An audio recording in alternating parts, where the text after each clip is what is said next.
Bom dia, sou Daniela Barbosa, também estou no 6º período.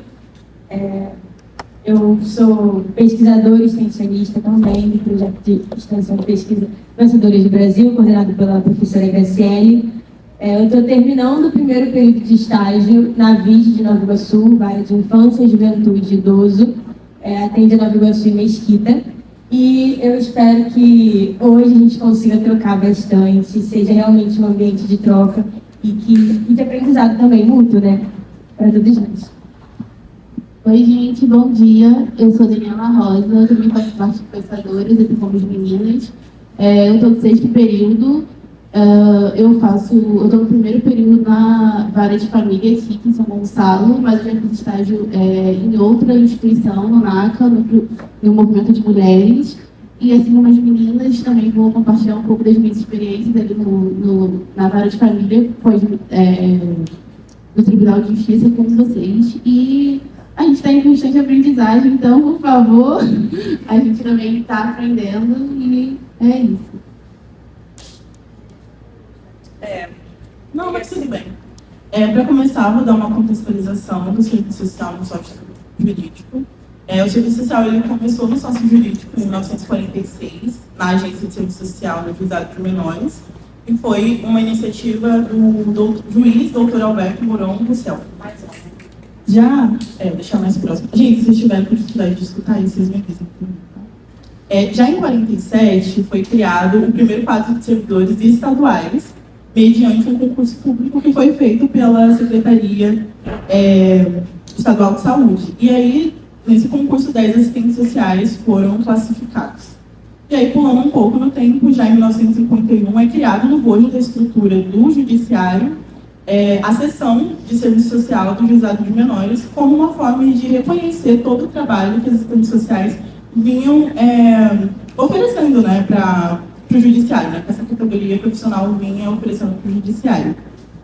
E uma coisa que acontece, que é importante falar, é que o serviço social, por muito tempo, ele esteve associado a demandas sociais relacionadas a crianças e adolescentes que eram caracterizadas como menores, e esse termo ele tem um peso histórico, porque é um termo que é estigmatizado, que é associado à criminalização, e também, durante todo esse processo de infância e juventude no Brasil, as crianças e adolescentes eles eram caracterizados como pessoas ausentes de direitos, né, de direitos sociais. Então, esse termo menor ele faz alusão ao Código de Menores, que é de 1927 a 1979, e nesse Código de Menores tinha institucionalização como respostas punitivas e criminalizatórias a essas crianças.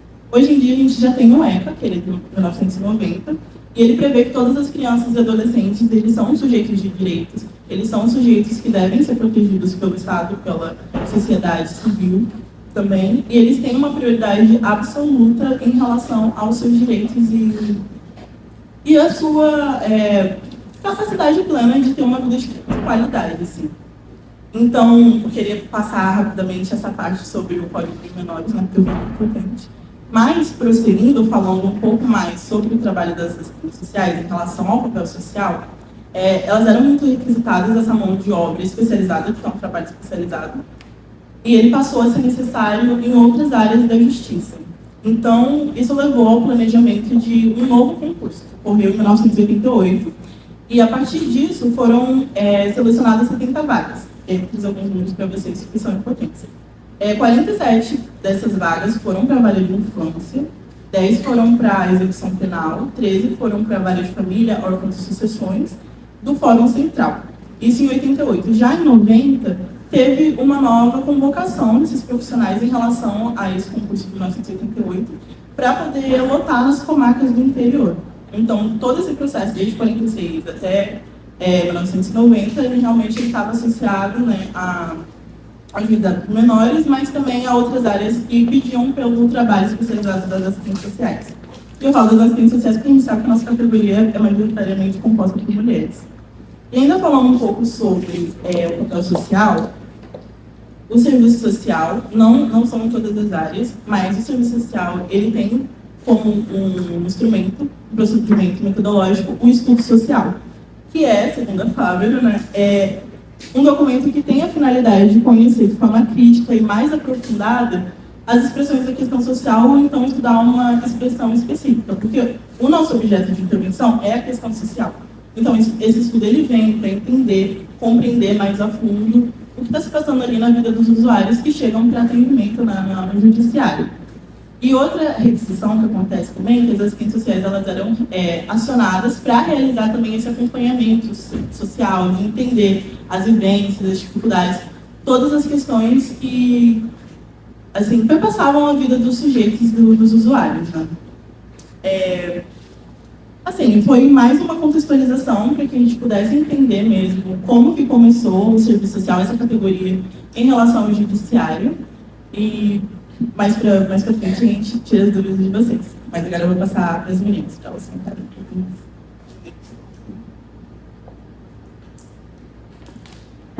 Eu vou falar um pouco da minha área de atuação, que é as várias de família. Os profissionais eles atuam nas demandas provenientes dos municípios de São Gonçalo, Alcântara, Itaboraí e Rio Bonito. Inicialmente, as demandas que chegam são os processos que eles veem pelos portais GETIC, PJE e o novo portal, e agora também o EPROC. E aí a gente faz a distribuição, a assistente social, chefe de serventia, que é a minha supervisora, e eu trabalho com ela junto nessas demandas, porque são muitas demandas, né? E aí a gente faz a distribuição desses processos nas planilhas e ela distribui de forma para as outras ASs, de forma igualitária. E aí a gente começa, depois da distribuição, cada profissional pega o seu processo, faz a leitura dele e começa a convocação das partes para a entrevista social.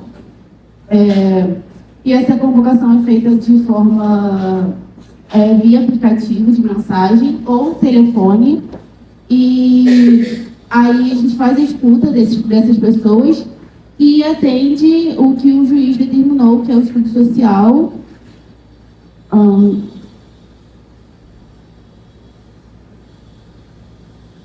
E as demandas que chegam são sempre de processo, não são demandas espontâneas, são processos abertos por uma das partes. A gente trabalha com processos como curatela, guarda, regulamentação de visita, e esses são processos complexos porque envolvem as questões sociais. Quando a gente não analisa só o contexto do que está sendo exposto ali, a gente analisa todas as questões sociais que envolvem a vida dessas pessoas, porque a gente sabe que são pessoas que passam por situações de conflitos, de situações complexas mesmo, né, que envolvem as questões sociais, que a gente sabe que o nosso serviço é atravessado por elas. E aí a gente faz essa escuta dessas pessoas, uma escuta qualificada, de acordo com o projeto ético político, com os códigos de éticas,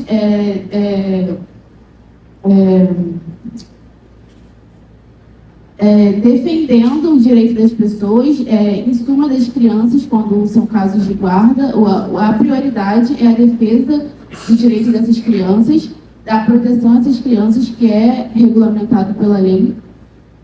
E a gente faz são essas atividades que o assistente social ele elabora. A gente também faz visitas domiciliares e visitas institucionais nas escolas, porque muitas das vezes não dá para você fazer um parecer, um relatório social só pelo que você está escutando ali das partes. Você precisa ter um embasamento da escola, que muitas das vezes é o meio onde a criança fica, se desenvolve. Então você acaba que precisa escutar essa escola para saber como está a vida dessa criança, como está a vida, como é o desenvolvimento dela dentro do ciclo escolar, com seus professores, com os colegas, como ela se comunica, se ela é uma criança bem desenvolvida, se ela apresenta alguma dificuldade, porque pelo que eu percebo, assim, alguns pais eles apresentam muita resistência em entender quando os filhos apresentam alguns conflitos, né, algumas questões psicológicas. Existe essa resistência em dizer, não, meu filho tem, realmente a galera vem muito negando isso, mesmo que seja algo visível, a gente, enquanto profissional, consegue ter esse olhar de ver e perceber que existe um conflito ali, mas os pais, eles ainda têm essa... Eu acredito que seja um preconceito de dizer que eu não quero colocar um estigma no meu filho, porque a gente sabe que existe esse preconceito das pessoas. Então, a gente precisa buscar outros meios de escuta para a gente entender o que está acontecendo, porque eu entendo que é uma profissão, é um espaço onde a nossa profissão está, que a gente é responsável por vidas e por tomadas de decisões que o juiz vai tomar de acordo com o que você escrever. Então, acho que você tem que ter uma responsabilidade ao que você está escrevendo, tem que ter um cuidado com o que você está escrevendo, para a gente não, muitas vezes, colocar o que a gente acha como certo ou errado ali, porque a vida do outro não é a nossa vida, e aí a gente não pode basear o certo e o errado mediante o que a gente vive, e sim colocar o que está exposto ali na realidade. Os conflitos sociais, as pessoas elas são atravessadas por conflitos econômicos, por conflitos armados. A gente sabe que o Rio de Janeiro é um estado que a gente tem essa presença em muitos lugares. Eu acho que é até difícil dizer um lugar do Rio de Janeiro que não tenha um conflito armado, e, de certa forma, esses conflitos atravessam a vida das pessoas e influenciam nas suas vidas. E, então, acho que tudo isso é levado em consideração quando você escreve um parecer sobre a vida de uma pessoa, porque é a vida do outro, é a experiência do outro, é como ele enxerga isso. Então, acho que a gente faz esse trabalho bem de forma ética e profissional, respeitando mesmo a vida e as vivências do outro. E são muitas demandas que o profissional ele tem, e eu acho que de primeiro, acho que é isso. Agora eu vou apresentar a equipe. A gente somos 9 assistentes sociais. Tem psicólogos e 2 residentes, uma de psicologia, uma de serviço social, e 2 estagiários. E eu acho que, a princípio, para abrir assim, a minha fala, é isso, apresentar o campo, para vocês entenderem aonde eu estou situada. E eu vou passar para a Dani.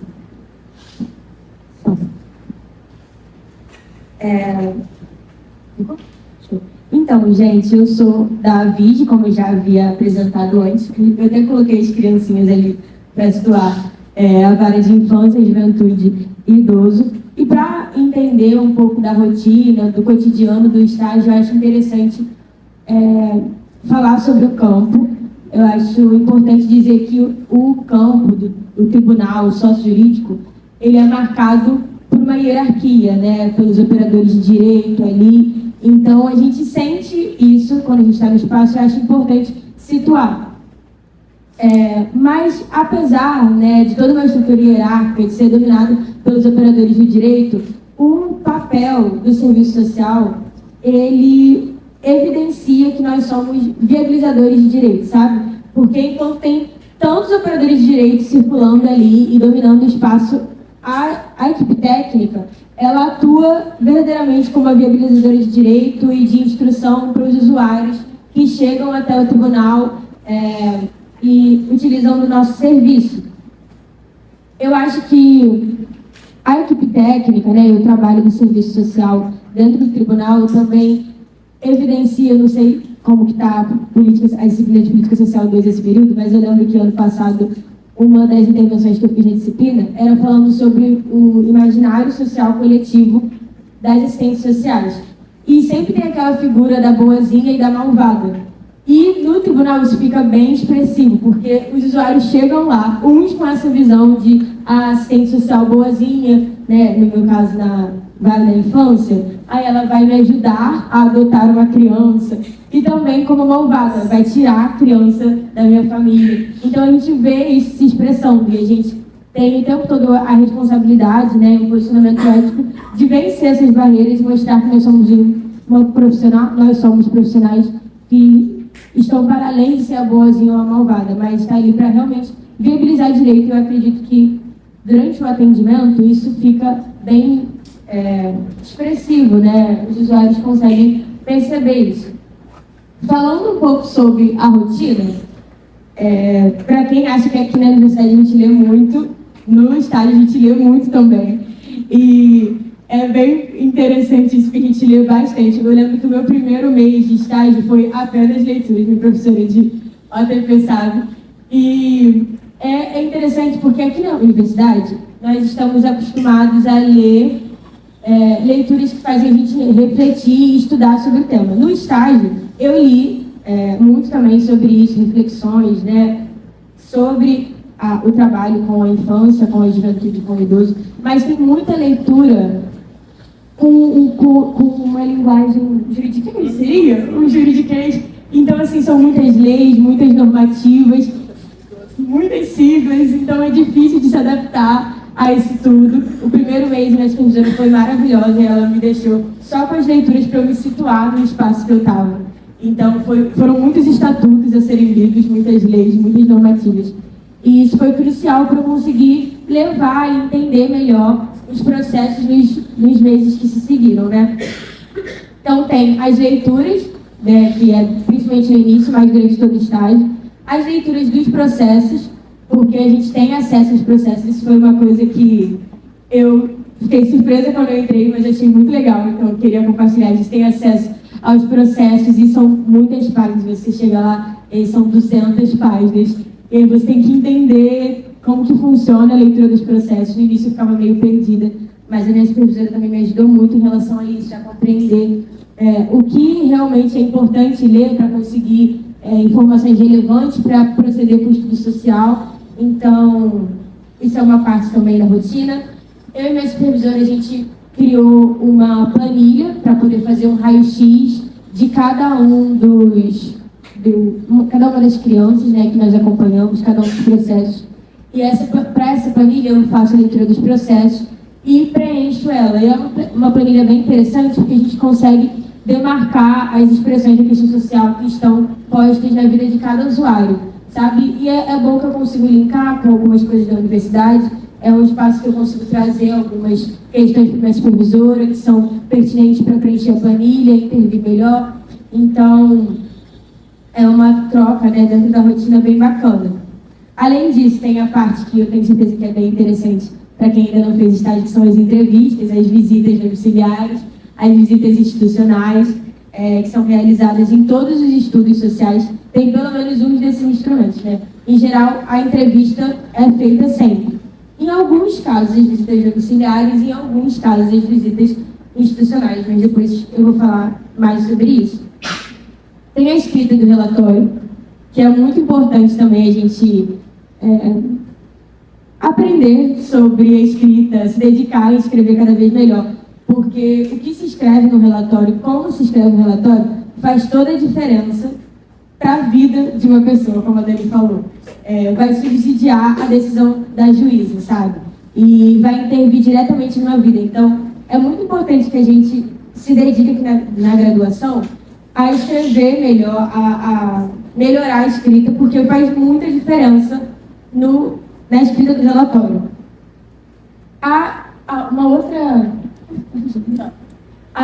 Um outro elemento da rotina, né, que faz parte, é a digitalização das entrevistas. Eu acompanho a minha supervisora nos atendimentos, né, nas entrevistas, e eu fico ali digitando as entrevistas quando as pessoas falam que não pode gravar uma pessoa falando. Então, eu digito as entrevistas, e aí essa digitação não é o relatório ainda. Eu digito depois, eu tenho outro tempo para poder escrever o relatório, e aí depois a minha supervisora revisar. Então, são várias etapas de trabalho, mas que fazem parte da rotina, é bem interessante, porque é um processo de aprendizado muito rico também. Sobre as demandas. Bom, na vara da infância, né, a equipe técnica está ali para proteger a criança. Mas nós precisamos ter um olhar diferenciado. Então, a gente está ali para proteger a criança, mas a gente tem o cuidado de perceber todas as expressões sociais que atravessam a vida daquelas famílias, para além da criança. Então, para a vida daquela mãe, majoritariamente, o pai está ausente. Então, para a vida daquela mãe, para a vida daquela avó, para a vida daquela tia, a gente tem esse cuidado, né? E as demandas que podem chegar. Processo aberto, que eu acho que é o que chega mais na vara da família, os processos abertos. mas na vara da infância não é a maior parte dos processos. É bem raro, é um número bem baixo, é pouco expressivo. Mas é uma possibilidade, né? O processo aberto seria uma tia que cuida, né, cria uma sobrinha. E ela cria há muito tempo, ela quer regularizar isso, ela quer adotar aquela sobrinha, né? Ela iria para a vara da infância e juventude, mas chega pouco na vara de Nova Iguaçu. De acordo com o ECA, a equipe técnica da VIGE também faz estudo social de casos, de processos de ato infracional, mas também não chega muito. De acordo com o ECA, a equipe técnica da vara é que pode fazer, mas, como eu falei no início, é um espaço, né, que é bem hierarquizado. Então, a gente só faz um estudo social se a juíza pedir o estudo social. Então, se o ato infracional não for direcionado para a gente não vai fazer. Talvez esse processo nem chegue na gente, porque ela não determinou um estudo, nem um relatório. Então, de acordo com ela, nós devemos fazer, nós podemos fazer, mas não é obrigatório. A juíza pode resolver aquele processo sem passar pela gente. E o maior número dos processos são os acolhimentos, o acompanhamento dos acolhimentos institucionais, sendo tanto a família acolhedora ou os abrigos.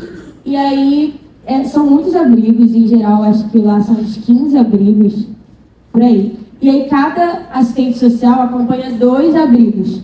A minha supervisora acompanha 2 abrigos, e em cada abrigo tem, em média, 10 crianças. Às vezes tem 8, às vezes tem 15, mas em média ali são 10 crianças. Tem também a entrada e a saída de crianças dos abrigos, fora os assistentes sociais que acompanham família acolhedora, mas na divisão do setor, a minha supervisora fica só com abrigos. E aí, um abrigo é de bebês, o outro de meninos e adolescentes, e aí nós temos, não são 2 processos, porque não é um processo por abrigo, nós temos um processo por sujeito. Então, seriam em torno de 20 processos que a gente acompanha ali cotidianamente. Então, é uma assistente social e uma psicóloga nesse acompanhamento.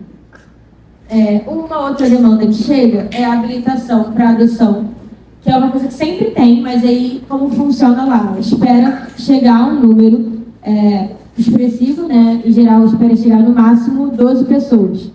Costumam aparecer casais, é difícil aparecer pessoas sozinhas, apesar de pessoas sozinhas poderem adotar também. Mas é mais comum aparecerem casais, então, normalmente são 6 casais, 12 pessoas, e aí a gente espera chegar a esse número para uma dupla de assistente social e psicólogo fazer o processo de habilitação, que funciona em 3 encontros de grupo, mais entrevista individual, mais a visita domiciliar. E aí isso é um outro processo, né? São 12 processos que a gente acompanha também, de tempos em tempos. Além das demandas, instrumentos, técnicas e instrumentalidade. Instrumentos eu já falei um pouco, né? Que seriam as entrevistas, as visitas domiciliares, que são raras. A gente não faz tantas visitas domiciliares, é só quando a gente julga extremamente necessário.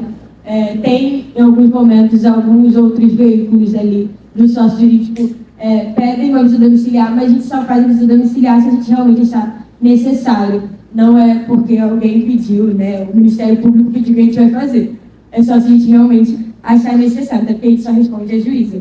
Mas, além da visita, tem a visita institucional também, que seria a visita às escolas, a visita aos abrigos, para realmente ter essa relação com as crianças, né? E estar ali, poder ver, falar com elas.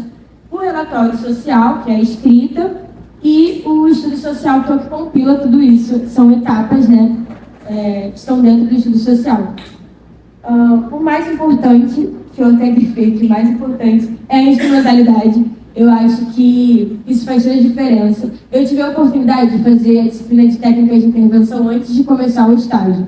Isso fez muita diferença, porque a professora, ela falava bastante sobre a instrumentalidade do serviço social e a diferença que tem no dia a dia, no cotidiano, na prática. E realmente tem, porque relatório, muitos profissionais fazem. Eu leio vários relatórios do processo. Entrevistas, muitos profissionais fazem também. Mas a instrumentalidade é o que diferencia uma assistente social ali dentro. Porque ela vai ler vários relatórios, ela vai ter vários relatórios de várias entrevistas de diferentes profissionais, médicos, como a demanda da maternidade, né? Com os conselheiros também, mas a instrumentalidade é o que faz a gente ter um olhar específico para aquela situação, né? É o que faz a gente acessar todo o nosso arcabouço teórico-metodológico e escrever algo que realmente enxergue o indivíduo de acordo com a totalidade, né? E colocando ali todas as expressões da justiça social que atravessam a vida daquele sujeito, viabilizando os direitos que eles têm. Uma outra demanda que eu me lembrei agora é a entrega legal, que poucas pessoas conhecem, né? Ficou mais conhecido com o caso da Clara Castanho, mas a entrega legal é uma demanda expressiva, cada vez mais, dentro do Tribunal de Justiça, né? A entrega legal é quando uma mulher não quer aquela criança, né? Não quer criar aquela criança, então ela tem o direito de forma sigilosa ir até o tribunal como demanda espontânea, inclusive. A gente fica de plantão lá, então ela pode chegar a qualquer momento e falar que quer colocar aquela criança para adoção. Então ela tem direitos, né, como dar o nome, mas ela pode não dar também. Ela tem direito assegurado de ser sigiloso, inclusive o genitor da criança não precisa saber. Então é uma demanda bem interessante, a entrega legal, e que tem crescido, mas é interessante que cresça também conhecimento, cada vez mais pessoas saibam dessa alternativa. Em relação à equipe, nós somos cinco assistentes sociais. São 5 assistentes sociais, 3 estagiários de serviço social, 4 psicólogos, 1 residente de psicologia e 2 estagiários de psicologia. Todos nós dividimos o mesmo espaço e é uma equipe bem bacana. O serviço social e psicologia tem uma relação bem legal e isso faz toda a diferença, né, no cotidiano. Tem uma dinâmica interessante também lá na VIG, que existe a coordenação, né, dentro das equipes técnicas. E lá na VIG não tem uma coordenação específica. Tem 2 assistentes sociais lá, que elas têm uns 30 anos de VIG. Eu acho incrível, porque elas são maravilhosas. Eu aprendo muito com elas. Não são as minhas supervisoras, minha supervisora é outra. Mas elas são maravilhosas. Mas elas não são as coordenadoras. A coordenação funciona de 6 em 6 meses.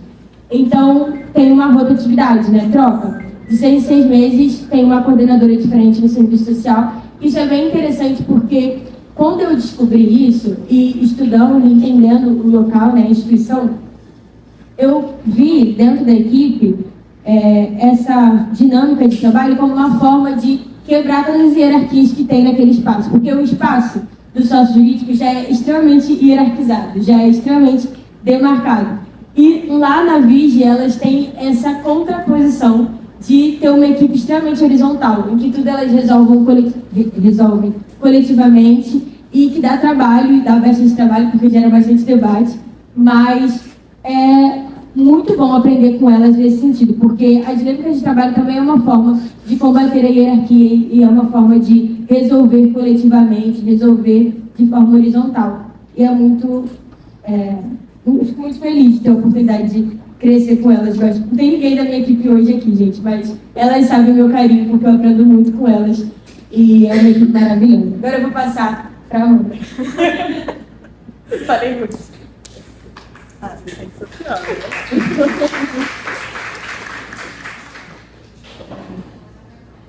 Aquele, né?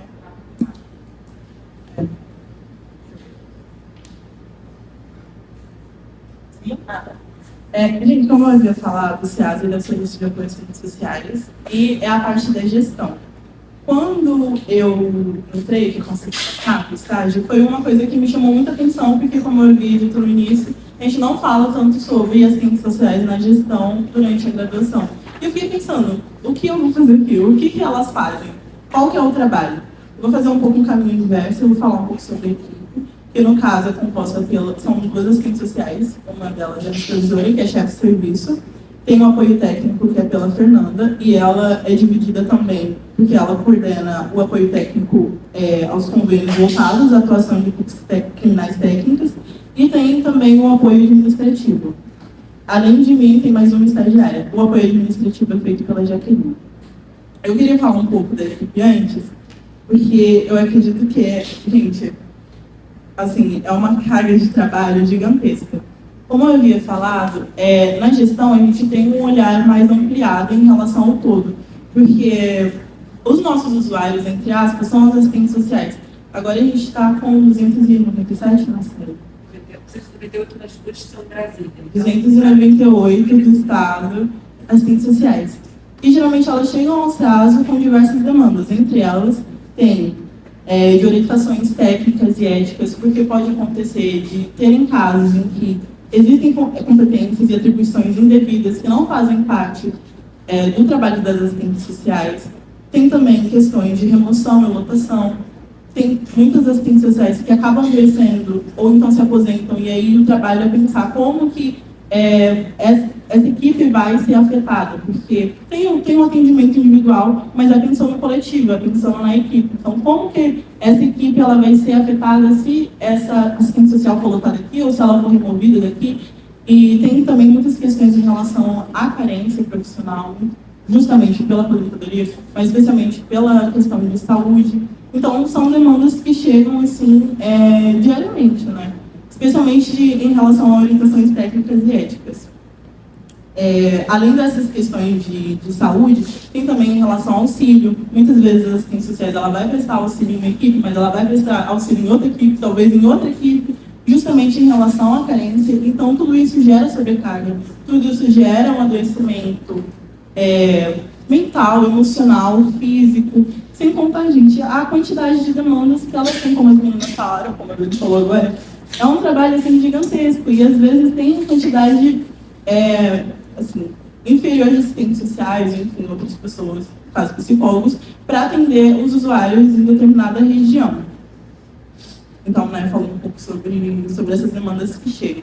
Em relação à minha rotina, eu faço um trabalho que é muito em conjunto com a minha supervisora em relação a essas orientações técnicas e éticas, porque, basicamente, o meu trabalho é entender, compreender e observar essas demandas que chegam de um jeito mais crítico, né? Então, é pensar, entender como que isso vai ser solucionado. Porque, como a gente estava conversando ontem, os recursos, eles existem, de fato, no tribunal. Mas como eles são mediados, como que eles são distribuídos, né? Muitas vezes eles existem, mas eles não chegam às assistentes sociais, e aí existe toda essa sobrecarga, e a gente volta novamente para aquela questão de adoecimento e de carência profissional.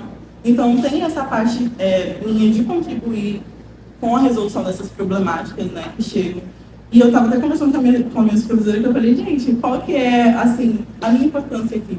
E a gente estava falando sobre essa necessidade, essa importância do estágio, porque ele é um momento de suspensão da realidade, é um momento que é de aprendizado para mim, mas também para minha supervisora, para a supervisora das meninas também. Então, é um processo muito importante e que tem que acontecer, assim, em relação às assistentes sociais. Sem contar que a gente precisa obrigatoriamente fazer estágio, tá? Isso é importante também. Então, continuando falando sobre isso, eu também fico responsável pelos estagiários que chegam. A minha outra colega, que também é estagiária, ela fica em relação aos estágios remunerados e eu fico com os não remunerados. E aí, através disso, eu entro em contato com as assistentes sociais, com as universidades, porque existem diversos requisitos em relação às universidades. A UFRJ tem um, a UF tem outro, a Unigran Rio, vocês estão concordando porque é difícil, né, gente? Cada um tem um requisito específico e a gente entende como é difícil conseguir um estágio e como é difícil também, às vezes, você se manter no estágio, porque muitas vezes, no caso, tem um termo de compromisso lá, né? E muitas vezes esse termo de compromisso ele vai e ele volta porque está faltando documentação, porque acaba que o DEDEP, que é quem organiza. Ela sabe.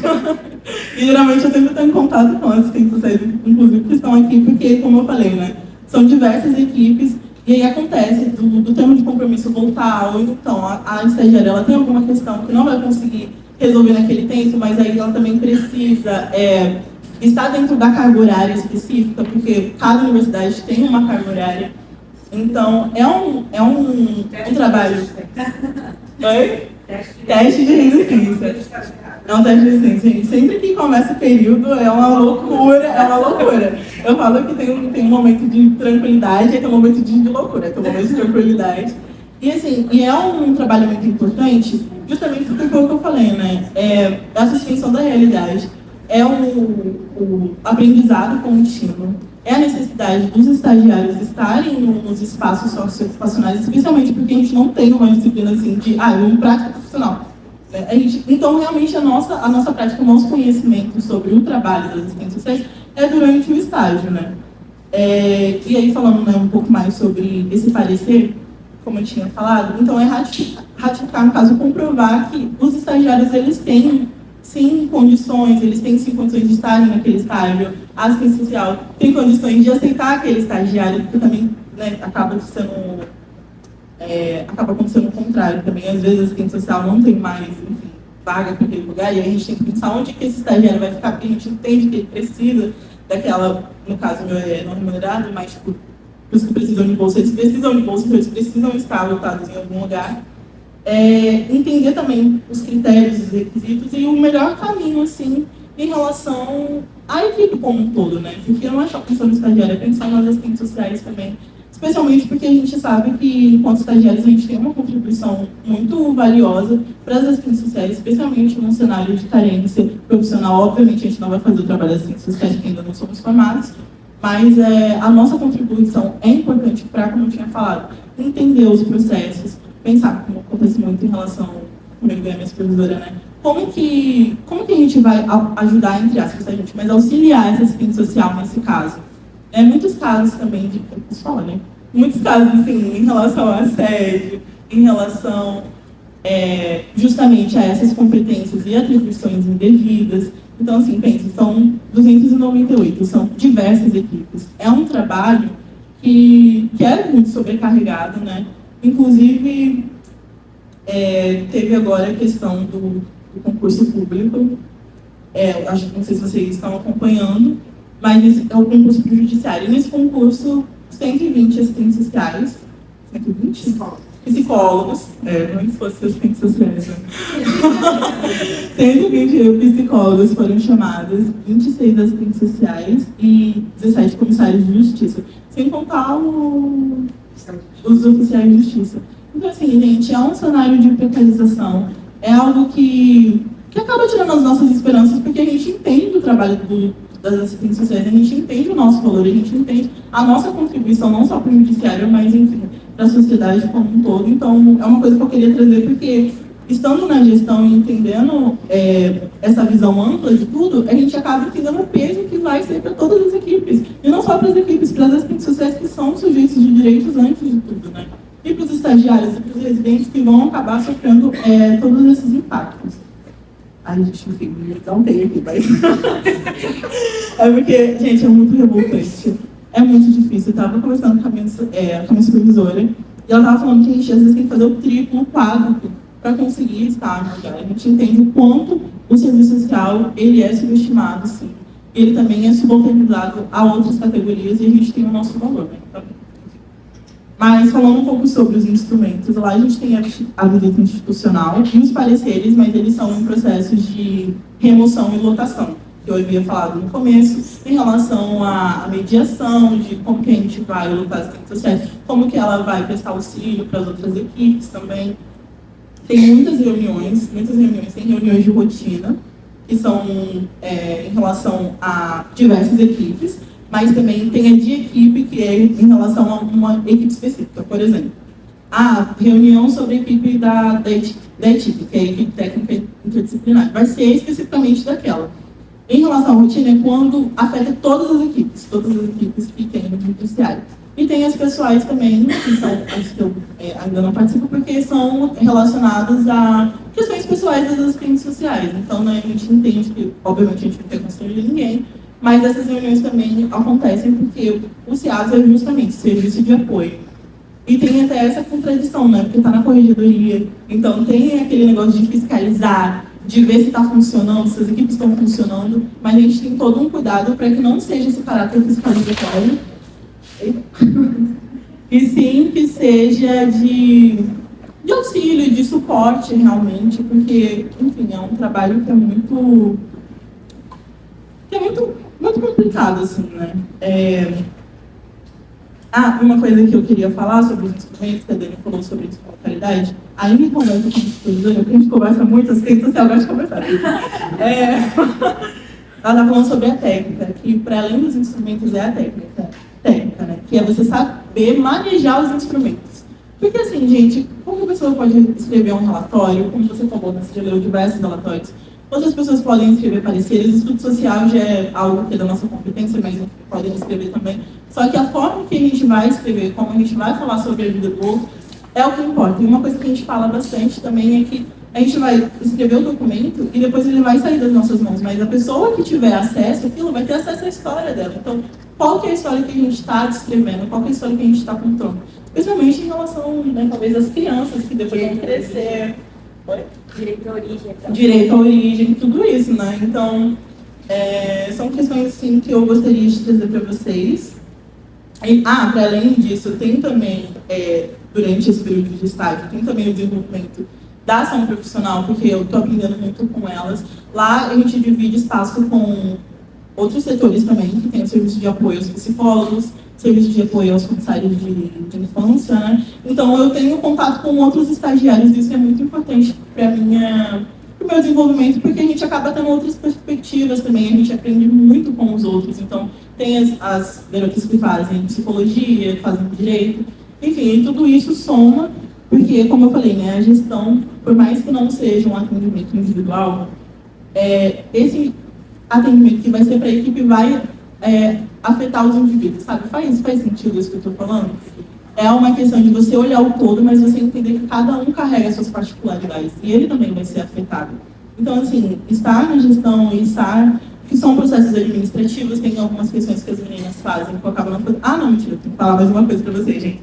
E tem também a questão que eu faço lá de intercâmbio em relação às outras equipes, que é justamente para poder entender como que eu trabalho nas outras equipes, né? Porque por mais que eu tenha uma visão ampla ali, tem muitas coisas que eu vou acabar conhecendo só na prática, sobre em relação às entrevistas, em relação aos relatórios, aos pareceres. Então eu tenho que estar realmente circulando para essas equipes.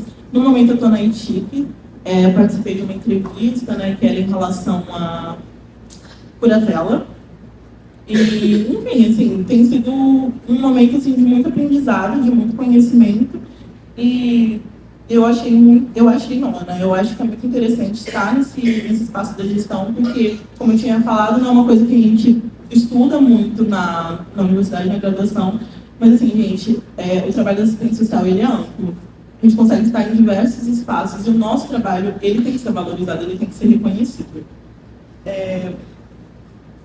Eu acho que é isso que eu tenho realmente para contribuir em relação a essas coisas, e a gente vai passar mais os slides agora.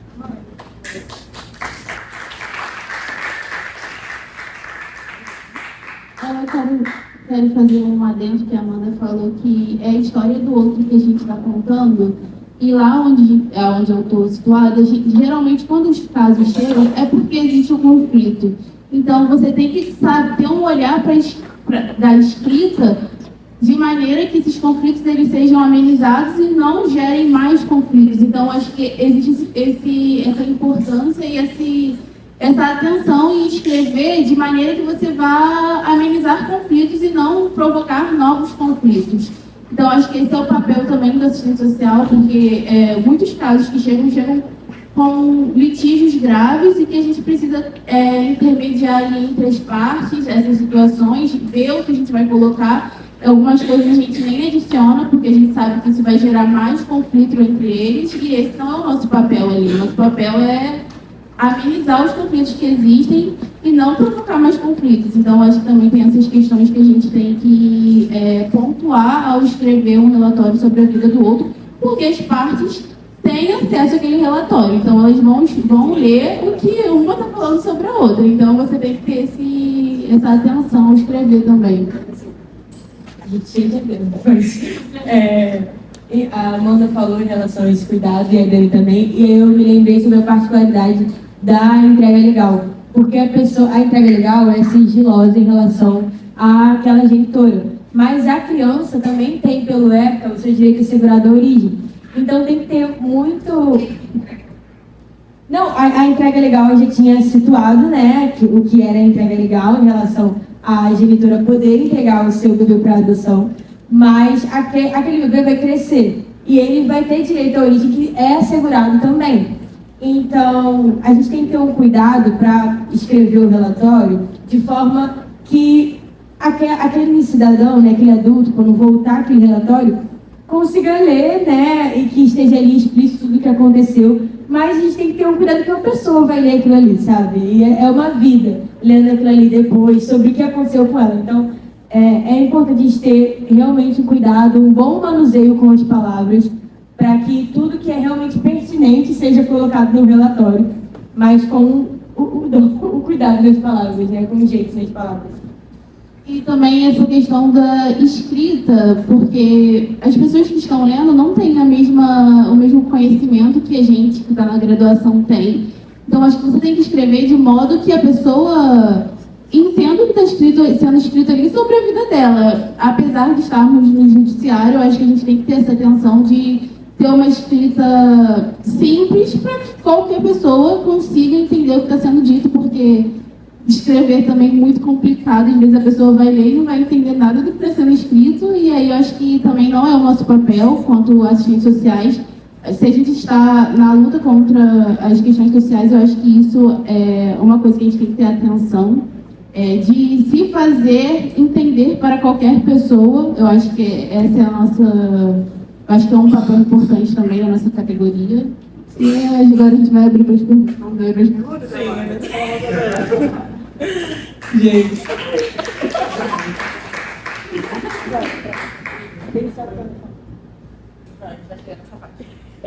A Dani falou sobre isso, né, sobre manter a escrita fluida. E eu lembro que assim que eu comecei no estágio, eu lembro de chegar para a Marcela e falar: mas é porque é um espaço muito burocrático. A burocracia existe, gente, isso é um fato. A questão é burocratizar os acessos. Essa que é a questão. Eu acho que é contra isso que a gente tem que estar do lado oposto. A gente tem que facilitar o acesso para os usuários, porque a burocracia ela vai existir, especialmente quando a gente fala sobre administração, sobre esse tipo de processo, então ela existe. Então, assim, burocratização dos processos é uma questão e é da qual a gente tem que estar sempre do lado oposto, porque a gente quer que as pessoas tenham, né, acesso aos seus direitos. A gente trouxe algumas questões aqui, a gente estava conversando eu e as meninas, e é o painel comparativo, né, sobre as nossas experiências, que são lugares diferentes. E a primeira questão é o que vimos no estágio, que a teoria da sala de aula não tinha preparado totalmente. Como eu tinha falado desde o começo, é também esse conhecimento sobre a gestão, mas também a questão de como saber mediar os conflitos, como saber se posicionar em relação aos conflitos, porque eles existem e eles vão existir, inclusive, entre as equipes do mesmo setor. Então, como que você vai agir em relação a isso? Foi uma coisa assim, que pegou muito para mim, porque na teoria a gente não vai falar, é assim que você tem que agir em relação ao conflito. Não tem coisas que realmente são quando você está em contato com os outros usuários. E também a importância, né, de falar sobre as outras áreas de atuação das assistentes sociais, porque a gente fala muito sobre a academia e de ter toda essa preparação para fazer um mestrado, um doutorado, que tem a sua importância, obviamente, e a gente também fala muito sobre a saúde, sobre a assistência, mas o sócio jurídico é um lugar que a gente deve ocupar, com certeza. É um lugar hierárquico, é um lugar que muitas vezes vai burocratizar os processos, mas a nossa presença nesse espaço é uma forma de viabilizar os direitos para os usuários, né? Porque muitas pessoas vão recorrer à justiça em relação a diversos processos na vida dessas pessoas. Então, essa foi uma questão que pegou muito para mim e que eu vejo hoje, estando no estágio, a importância que é ter assistentes sociais nesse espaço de visão ampla sobre tudo, né? Porque uma coisa até que eu coloquei no meu projeto de intervenção é: quem olha para as assistentes sociais, quem cuida dessas assistentes sociais, quem está por elas, se elas estão pelos outros, né? Então foi uma coisa que me chamou muita atenção, assim.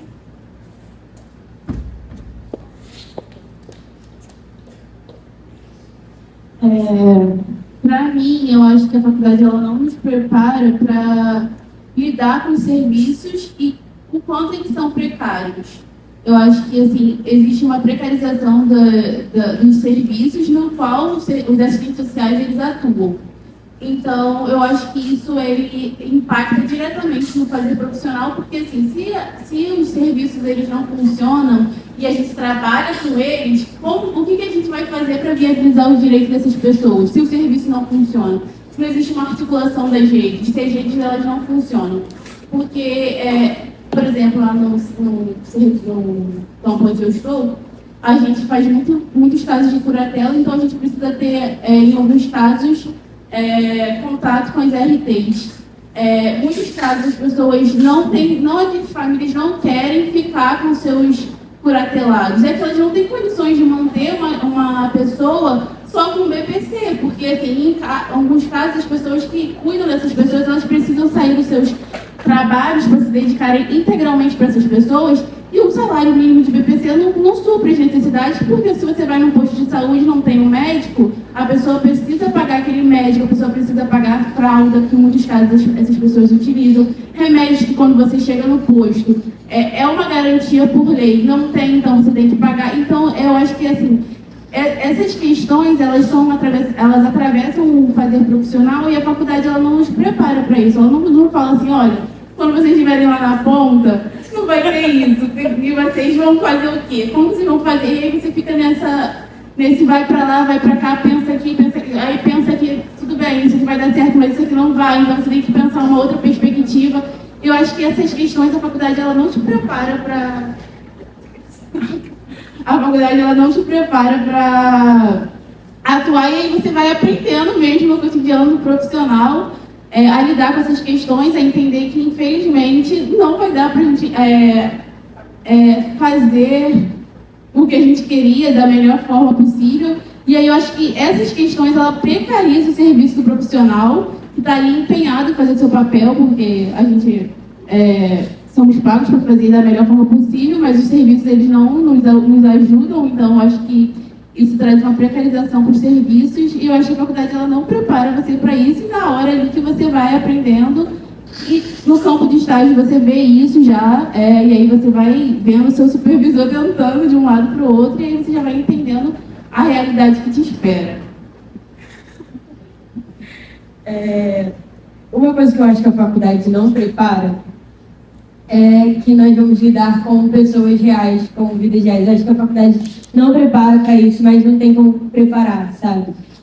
A gente lê sobre, a gente estuda, né, para conseguir lidar e intervir na situação, mas são vidas, e há situações, há casos que vão te atravessar de uma maneira que você vai se emocionar com aquela situação. E não tem o que fazer, você é um ser humano. E eu lembro que a minha vontade foi de chorar na primeira visita domiciliar que eu fiz. Porque a situação que eu me deparei, me atravessou de uma maneira muito específica, assim. E foi complicado, mas eu também sou humana, sabe? Então é abraçar esse lado de que eu também sou humana, e eu me pego, às vezes, em situações que eu tô mais fria com a situação, mas eu vejo a minha supervisora e as outras profissionais que estão há anos ali também se emocionarem, porque elas também são humanas. Então, eu acho que a faculdade não prepara para isso, mas não tem como preparar. Eu acho que a gente ser atravessado, se emocionar com algumas situações é inclusive parte da humanidade que a gente tem, né? Parte de quem nós somos, está tudo bem. Não prepara, mas está tudo bem. A segunda pergunta é: como é ser estagiário de serviço social em um espaço majoritariamente dominado pelo saber jurídico? Gente, é muito interessante, assim, porque, como eu tinha falado, lá eu tenho contato com outros estagiários de outras profissões. E sempre tem aquela questão de, qual é o trabalho do assistente social, qual a importância do serviço social. Isso acontece em relação a dúvidas por eles mesmos, mas também por ainda talvez aquele estereótipo de achar que o assistente social é a pessoa que vai salvar todas as pessoas, é a pessoa que entrega a cesta básica. Então, esse pensamento faz com que o nosso trabalho ele acabe sendo precarizado. Acontece, né, em diversas situações que eu percebo que realmente outras profissões, eu vou estar citando quais são, acham que o trabalho delas, o envolvimento delas em relação às situações dos usuários são mais valorativas do que a dos assistentes sociais, sendo que na prática a gente vê a sobrecarga dos assistentes sociais. Então, ser estagiária nesse espaço é entender que realmente a gente tem que fazer o triplo, o dobro, enfim, o quadro para poder ser valorizado, é entender que sempre vai cair muito mais nas nossas costas. Não que as outras profissões não tenham o seu valor, porque elas têm a sua importância, mas é sempre você se deparar com a hierarquia, e a hierarquia ela está exposta, ainda mais no judiciário. Então é como se sempre gostassem, né, e se colocassem no seu lugar. Mas aí entra a nossa questão de se impor, de usar o nosso código de ética, de falar sobre as nossas competências, de falar sobre o nosso valor, porque a gente tem que usar a nossa voz. Então, ser estagiária nesse espaço é ter essa visão ampla, mas é entender também que muitas situações a gente realmente tem que se impor, gente. Muitas situações a gente vai ter que se impor, a gente vai ter que estudar muito para poder conseguir, enfim, organizar um relatório, um parecer, um estudo social também daquela família, que, como eu tinha falado, é um estudo que é muito mais aprofundado. Então, tudo isso requer, de fato, um estudo aprofundado, né? Requer muito da gente, requer energia, requer estudo, requer, enfim, se impor e disposição. Mas, assim, é muito interessante, na frente de todas essas coisas, mas é muito interessante porque eu tenho contato com outras pessoas e a gente entende o trabalho que pode ser intersetorial. A gente precisa das outras áreas. Todas as áreas juntas, trabalhando no coletivo, vai agregar muito mais na vida dos usuários. Então, essa foi uma questão que surgiu, assim, para mim, estando na gestão. Você acha? Eu acho que ser estagiária de serviço social dentro do tribunal, né, que é dominado pelo saber jurídico, a gente visualiza alguns privilégios que a gente tem, por exemplo, em relação aos estagiários de direito, porque são muitos, assim, eles são um número muito grande dentro do tribunal, sendo que eles atuam muito mais como mão de obra barata, assim, é desproporcional em comparação com os estagiários de serviço social. Então, a gente é melhor do que o estagiário de direito, porque a gente vê o nosso lugar de privilégio em ter um estágio que realmente seja comprometido com a nossa formação. Sabe? É realmente um diferencial e fica muito evidente porque tem muitos estagiários circulando. E aí você percebe como é diferente a supervisão de outras profissões, né?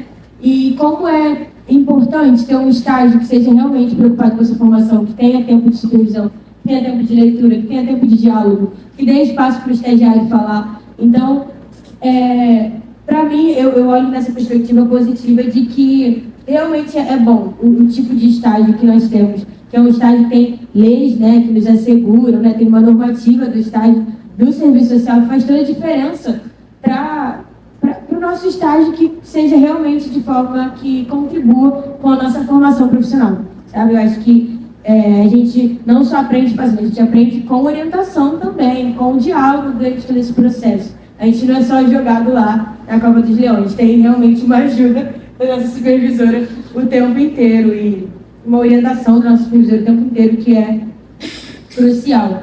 Mas eu acho que existe uma pressão que os concursados, né, os servidores, as servidoras, assistentes sociais sentem mais do que os estagiários, porque eu fico olhando e eu posso escrever um relatório junto com a minha supervisora, mas eu não posso assinar sozinha. Ela pode assinar sozinha, né? O nome dela sempre vai estar ali. É a posição dela. Que na hora da audiência, ela vai defender. E ela também vai ser contraposta por um saber de um outro operador de direito. Então, acho que para ela o impacto é bem maior, né? Para as assistentes sociais, para os servidores, o impacto é bem maior, porque na hora da audiência, é a palavra dela que vai ser contraposta ali na frente de todo mundo. É o saber dela que vai ser rebaixado por outro operador de direito. É ela que vai ter que ali peitar e articular da melhor forma, provar que a sua posição técnica é muito valiosa, sabe? E precisa ser valorizada. Então, acho que tem um impacto maior, porque eu vejo que na hora da audiência é uma coisa que fica muito evidente. Então, eu sinto uma pressão bem grande e o estagiário não sofre isso, porque ele está ali assistindo a audiência acontecer. Quem fala é a assistente social, né? Então, eu acho que impacta mais para a assistente social em si. Eu acho que é um desafio, porque a gente está cercado por um olhar majoritariamente jurídico, então, assim, são termos que você vai aprendendo com o tempo, e eu acho que isso torna um desafio, mas é um contexto onde a gente aprende muito, e a gente aprende, como as meninas falaram, com outras profissões. Eu acho que isso é muito valioso você entender também como outras profissões funcionam e o olhar que eles têm, que é totalmente diferente do olhar do assistente social. Eu acho, pelo menos eu opinião, acho, que é um olhar totalmente diferente. E aí a gente vai, o tempo todo tem que ficar reafirmando também as especificidades do serviço social, porque realmente um olhar diferente das demais profissões.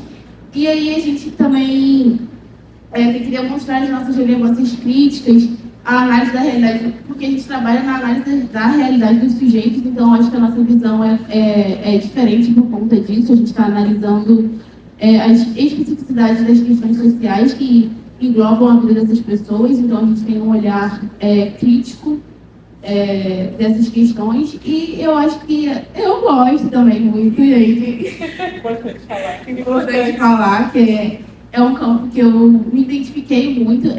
Eu falo porque eu já fiz estágio em outra instituição e eu vejo uma diferença, e como a Dani falou, de você ter uma autonomia para escrever. A Andréia me deixa muito à vontade para escrever. E aí, é claro que ela corrige, porque ela já está formada, né? Já está há 20 anos. Né, Andréia? Mais de 20 anos? 22 do tribunal, tomada... Uma vida, gente, uma vida. Eu nem tinha nascido ainda. Mas eu percebo essa autonomia que ela me dá. E eu acho que é aí que a gente cresce enquanto profissional, é aí que a gente constitui a nossa forma de atuar. Ontem ela até estava conversando comigo que ela nunca vai falar para mim como eu tenho que escrever, mas ela sempre vai me orientar, porque cada profissional tem a sua escrita, tem a sua forma de escrever. Eu acho que você ter essa autonomia para poder escrever, eu acho que influencia diretamente na sua formação e o do profissional que você vai se tornar, claro, porque você tem autonomia, mas ao mesmo tempo você tem o seu supervisor ali te orientando, te auxiliando, porque ele tem uma experiência que você não tem. Eu acho que isso assim, é bem importante, a gente ter essa autonomia, ter essa voz, né, que a gente diz, que em alguns campos a gente não tem essa autonomia quanto o estagiário, não tem essa voz de falar, e eu acho que é importante se ter. A última questão o estágio nos permitiu vislumbrar uma nova perspectiva sobre o serviço social? Gente, com certeza, sim. Como eu tinha falado, feito para a gestão, me trouxe muitos questionamentos. Eu cheguei lá com muitos questionamentos. Alguns já foram respondidos, outros só durante um outro tempo. Mas, como eu havia mencionado, né, entender a capacidade e o valor do trabalho das assistentes sociais. Eu falo do nosso trabalho, eu estou me colocando. Mas de entender realmente esse trabalho, de entender o valor. Ontem eu estava conversando com a minha supervisora e eu até falei sobre essa questão para ela. E depois dessa resposta do concurso, a gente acaba ficando um pouco sem esperança, porque é sempre aquele trabalho de você ter que fazer mais, de você ter que estar se mostrando, de você falar sobre a especificidade do serviço social, porque às vezes o outro não compreende, às vezes ele compreende, mas ele quer te manter ainda num estado de subalternização, que não é correto.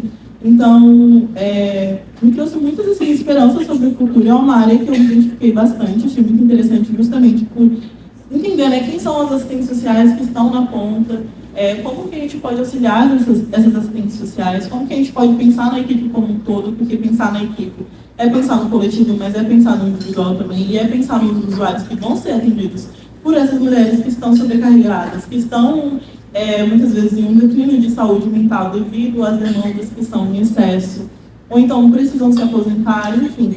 E pensar nas que estão por vir também, né? Apesar do concurso, né, ter tido essa resposta, entender que o trabalho e a luta são contínuos, né? Eu acho que o nosso trabalho, a nossa luta é contínua, o estudo é contínuo. Talvez, não sei, infelizmente ou felizmente, mas se impor é contínuo também. Então, foi essa perspectiva, assim, que me trouxe. E eu gosto muito, gente, eu realmente gosto muito de serviço social.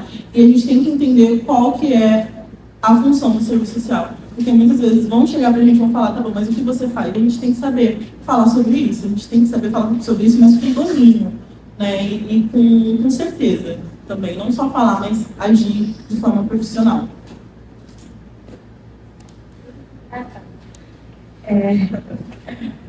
A nova perspectiva que veio a mim foi vislumbrar profissionais que são valorizados, porque apesar dos pesares, né, que cercam o contexto, né, do tribunal, a gente sabe que é um espaço, um campo, em que os profissionais são mais valorizados do que os outros campos, né?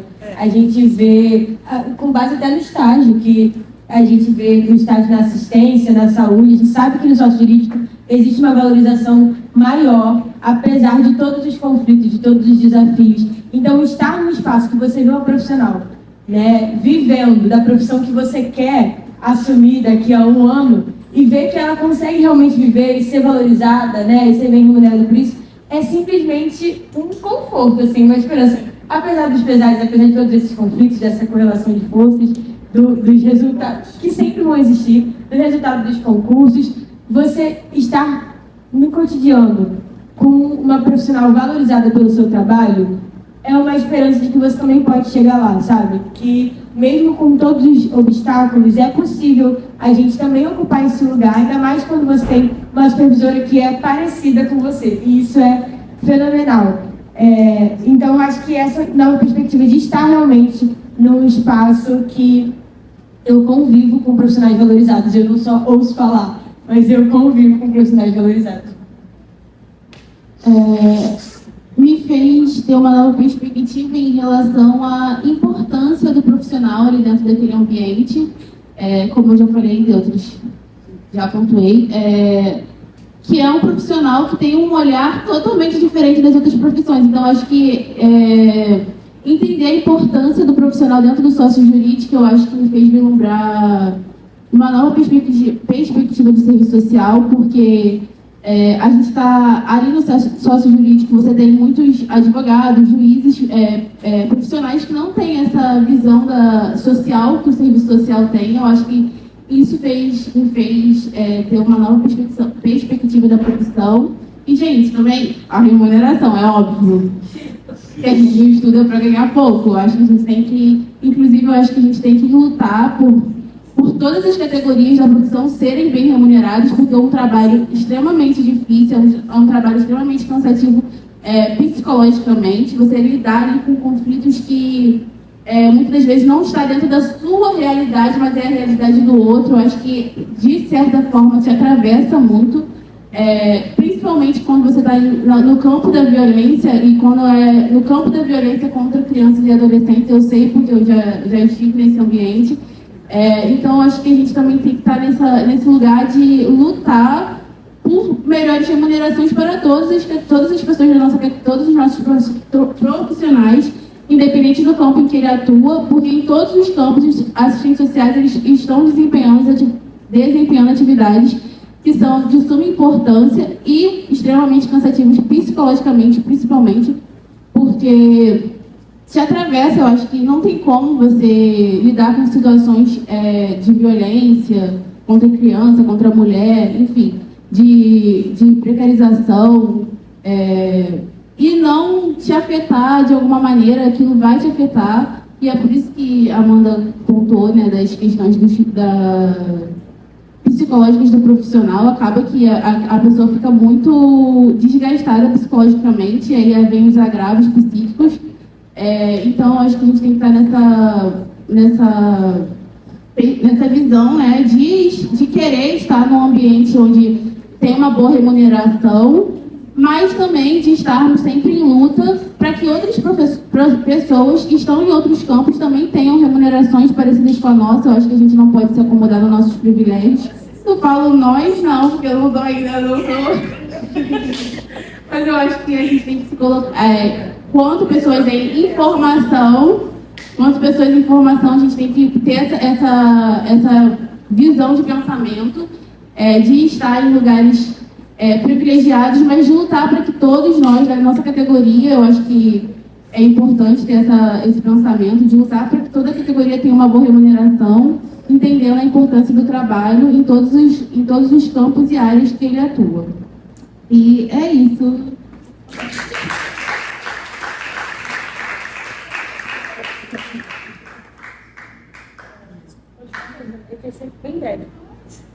Bem breve, realmente. A gente pode pular para as perguntas já, porque a gente já acabou falando sobre as resistências, sobre a importância do projeto de política. Então pode pular. Pode falar pela Lorena. Tá bom. Gente, perguntas, observações. Quem quiser adicionar alguma coisa também, tá? Aí só levanta a mão. Você já participou de audiência concentrada? Ainda não, vou participar agora, que vai vir. Eu queria só a impressão das audiências concentradas. Dá para levar o microfone? Audiências concentradas, para perguntar ela se ela já participou. Se eu fizer uma pergunta, eu perguntei ela se ela participou de alguma audiência. Porque quem está no sócio jurídico, eu quando entrei, tinha loucura de ver uma audiência. Acredito que os estagiários também. Então, quem trabalha na vara de família, as audiências elas são privadas, né? Elas têm um caráter sigiloso, então há necessidade de autorização especial para participar. E a gente não participa, não tem prática, a não ser que sejam convocadas nominalmente para participar da audiência, para defender alguma questão. Senão a gente não participa, é um debate jurídico que acontece. Depende da condição do jurídico. Mas nas varas de infância, as audiências concentradas são audiências, não sei se estiver errada, né? Você com um tempo na infância, mais ou menos. São audiências, tem um caráter sigiloso e vai, vou colocar assim, discutir, né? Mas a vida de cada criança abrigada. De cada abrigada, e essa criança tem voz nessa audiência. Geralmente ela tem, né? Com suas peculiaridades, ela tem voz. E geralmente estão presentes a rede assistencial do município, de saúde, quem o juiz denominar. Mas há uma recomendação que toda rede que atenda... previsão legal. Isso, uma previsão legal. Ela é prevista legalmente no Estatuto da Pessoa Adolescente. Isso, precisa acontecer 4 vezes por ano, 2 vezes obrigatoriamente em formato de audiência, como você está falando, e 2 vezes ela pode ser uma, porque na verdade a audiência serve para reavaliar a situação de todas as crianças que estão em acolhimento. É isso. A situação das crianças que estão acolhidas, você ainda fala abrigamento. As crianças estão acolhidas porque o acolhimento é uma medida excepcional. O ideal, desejável, é que ninguém no nosso país precisasse estar em acolhimento institucional ou família acolhedora. Obrigada.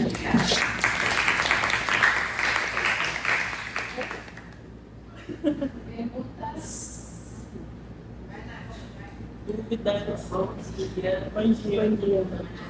Bem rápido, né? O microfone. Se você quiser vir até aqui, tem um microfone. Isso.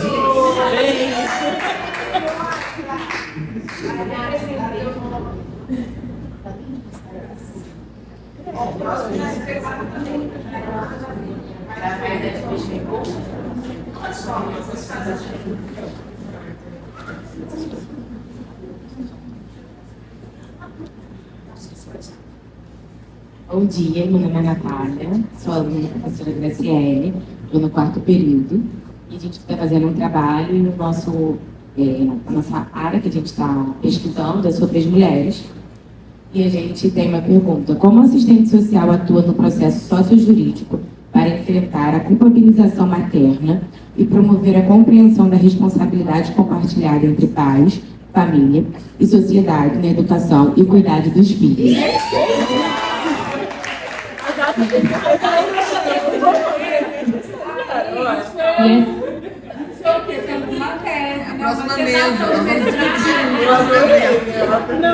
gente pensou muito assim por conta do caso do Henri, né, e que a juíza fala que entende a culpabilização da mãe e que ela ficou muito mais em evidência do que o próprio Jairinho que fez, né, que cometeu o assassinato à criança. Então, assim, e da omissão do pai também, porque era ciente que ele mesmo falou que ele sabia que a criança não queria ir, que chorava quando ia para a mãe, e ele não tomou nenhuma medida, né, de guarda.